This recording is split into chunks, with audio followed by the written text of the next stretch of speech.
Greetings to the People's Vaccine Rally.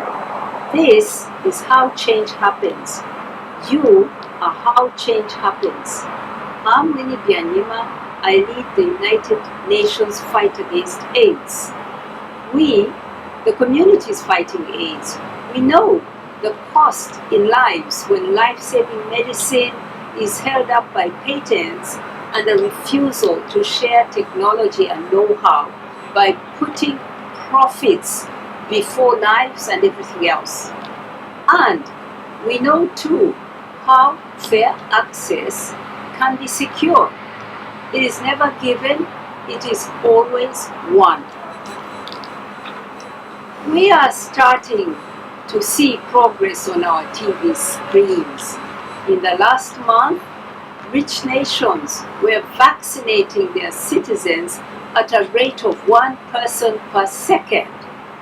And now, some deliveries to developing countries have begun. But right now, the majority of developing countries have been unable to administer a single dose of a COVID vaccine, and only 3% of people in developing countries can hope to be vaccinated by the middle of this year. Meanwhile, opinion polls in rich countries show that more than 2/3 of the citizens in those countries agree that governments should ensure that vaccine science and know-how is shared with qualified manufacturers around the world rather than being monopolized by a handful of pharmaceutical giants in their countries.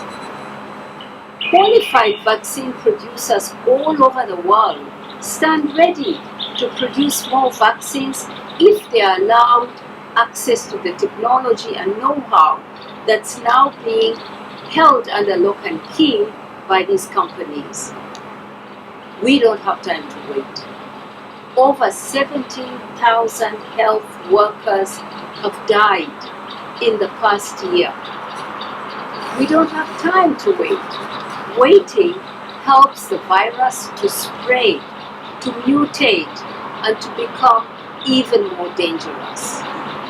The World Health Organization has told the world. The new head of the WTO has told the world the time is now. We're not asking for charity, we're demanding for justice. Sign the petition, lobby your leaders, tell your friends, you are lifesavers. Keep pressing. Through the power of people, we will win.